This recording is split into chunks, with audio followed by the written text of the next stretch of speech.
एक ड्रैगन एक राज्य के राजकुमारी पे हमला कर देता है, जिसे रोकने के लिए 7 राजकुमारों का एक समूह आता है।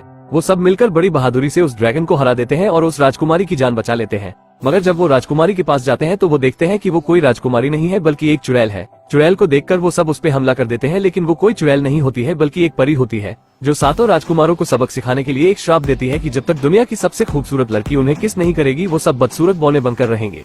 दूसरी तरफ रेजिना नाम की खतरनाक चुड़ैल एक जादुई पेड़ के पास जाती है, जिसपे रोशनी पड़ने से उस पेड़ का फल एक जादुई सैंडल में बदल जाता है, जिसे पहनने के बाद रेजिना एक खूबसूरत औरत में बदलने लगती है। लेकिन उस सैंडल का जादू चुड़ैल पर ज्यादा देर तक काम नहीं करता है और वो वापस से अपने असली रूप में आ जाती है। जिसके बाद रात होते ही एक मोटी लड़की चुपके से महल में घुस जाती है, जो असल में एक राजकुमारी होती है और ये उसी का महल होता है। लेकिन चुड़ैल ने राजकुमारी के पिता को मार दिया है और अब वो राजकुमारी को मारना चाहती है। और तभी राजकुमारी उस जादुई पेड़ से उन जादुई सैंडल को लेकर पहन लेती है, जिससे वो एक मोटी लड़की से एक खूबसूरत लड़की में बदल जाती है। लेकिन तभी वहाँ पर चुड़ैल आ जाती है और उस जादुई सैंडल के लिए उस पर हमला करने लगती है, लेकिन राजकुमारी बच जाती है। इसके बाद राजकुमारी एक जादुई झाड़ू पर बैठकर जैसे तैसे अपनी जान बचाकर वहाँ से भाग निकलती है। राजकुमारी के जाते ही जादुई पेड़ की सारी पत्तियां झड़ जाती है, जिससे चुड़ैल गुस्सा होकर एक जादुई आईने के पास जाती है और जादुई आईने से राजकुमारी का पता पूछती है, लेकिन आईने का नेटवर्क बहुत स्लो होता है और वो राजकुमारी के बारे में कुछ भी नहीं बता पाता। दूसरी तरफ 7 बोने जब अपने घर पहुंचते हैं तो उन्हें एक जादुई झाड़ू पेड़ में फंसी दिखाई देती है, जिससे उन्हें लगता है कि कोई खतरनाक चुड़ैल उनके घर में घुस आई है, जिसे मारने के लिए 7 बोने उस पे हमला कर देते हैं। लेकिन राजकुमारी को देखते ही सभी बोने उसकी खूबसूरती पे फिदा हो जाते हैं, लेकिन एक बोना राजकुमारी को चुड़ैल समझकर पीछे से एक तवा जड़ देता है, जिससे राजकुमारी बेहोश हो जाती है। राजकुमारी की जब आंख खुलती है तो वो 7 बोनों को अपने सामने पाती है, लेकिन तभी राजकुमारी की नजर एक शीशे पर पड़ती है, जिसमें वो खुद को इतनी खूबसूरत देखकर हैरान हो जाती है। दूसरी तरफ चुड़ैल एक राजकुमार के पास जाती है और उससे कहती है कि अगर तुम्हें दुनिया की सबसे खूबसूरत लड़की से मिलना है तो इसे ढूंढ कर मेरे पास लेकर आओ। चुड़ैल की बात मानकर वो राजकुमार उस लड़की को ढूंढने के लिए मान जाता है और यहाँ राजकुमारी अब उन बोनों के घर में ही रहने लगती है। मगर रात होते ही राजकुमारी को जंगल में से अपने पिता की आवाज आती है और वो उस आवाज का पीछा करने लगती है, लेकिन वो उसके पिता नहीं बल्कि चुड़ैल का भेजा हुआ एक राक्षस होता है और वो राजकुमारी पर हमला करने ही वाला होता है कि एक बोना आकर उसे बचा लेता है। जिसके बाद बोना राजकुमारी से आगे जाने को बोलता है और खुद रुककर उस राक्षस का सामना करता है, लेकिन वो राक्षस तो एक ही बार में बोने की चटनी बना देता है और राजकुमारी के पीछे चला जाता है। वो राजकुमारी को कुछ करता कि इससे पहले ही एक और बोना आकर उस राक्षस पर हमला कर देता है और उसे मार गिराता है,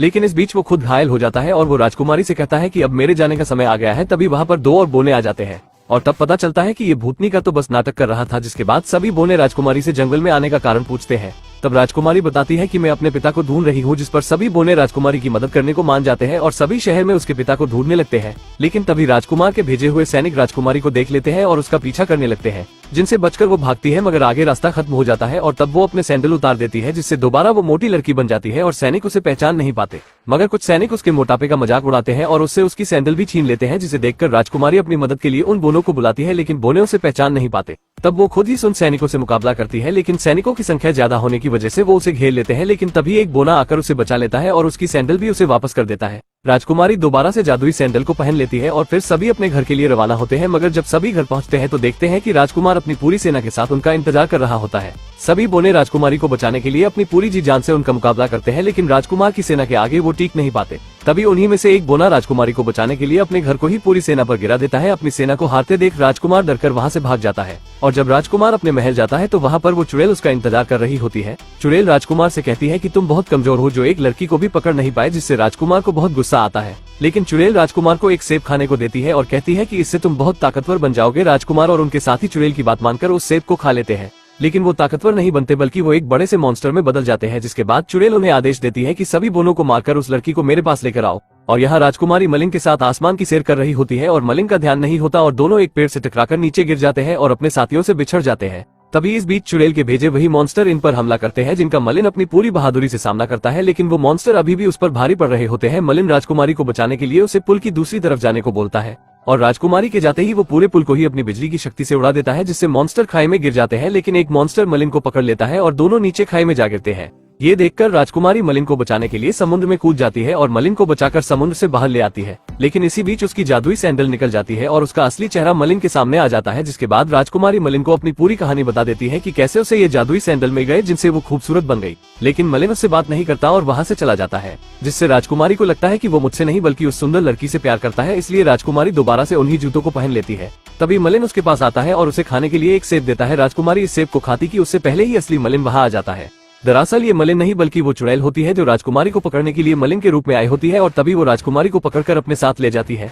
राजकुमारी को बचाने के लिए मलिन भी उसके पीछे पीछे महल में चला जाता है, जहाँ चुड़ैल मलिन को पकड़ लेती है और राजकुमारी से कहती है कि अगर इसकी जान बचानी है तो तुम्हें ये सेब खाना होगा। राजकुमारी उसकी बात मान लेती है और वो सेब खा लेती है, जिससे राजकुमारी का शरीर बदलने लगता है। मलिन जादुई आईने से पूछता है कि राजकुमारी के साथ क्या होगा, तो आईना उसे बताता है कि उसका शरीर धीरे धीरे जादुई पेड़ में बदलता जाएगा और अगर सुबह होने से पहले उसे बचाया नहीं गया तो वो पूरी तरह से एक पेड़ में बदल जाएगी। जिसे सुनकर मलिन को बहुत गुस्सा आता है और वो उस जादुई आईने का मुकाबला करता है, लेकिन आईना बहुत ताकतवर होता है जो उसे फिर से पकड़ लेता है। लेकिन तभी मलिन के सभी दोस्त उसकी मदद के लिए वहां आ जाते हैं और राजकुमारी तक पहुंचने के लिए उसके लिए रास्ता बनाते हैं। मलिन जैसे तैसे राजकुमारी के पास पहुंच जाता है और चुड़ैल को पकड़कर महल के नीचे कूद जाता है और अपनी पूरी ताकत से चुड़ैल पर हमला करता है, जिससे चुड़ैल मारी जाती है। चुड़ैल के मरते ही उसका जादू भी खत्म हो जाता है और सभी पहले जैसे ही हो जाते हैं और राजकुमारी भी ठीक हो जाती है। लेकिन इतने बड़े धमाके के बाद मलिन बच नहीं पाता, जिससे राजकुमारी को बहुत बुरा लगता है और वो मलिन को किस करती है। एक सच्चे प्यार की ताकत से मलिन का श्राप टूट जाता है और मलिन पहले की तरह अपने असली रूप में आ जाता है और इस मूवी की यही पर ही हैप्पी एंडिंग हो जाती है। दोस्तों, अगर वीडियो पसंद आई हो तो वीडियो को एक लाइक जरूर करें और भी ऐसी ही मजेदार वीडियो देखने के लिए चैनल को भी जरूर सब्सक्राइब करें।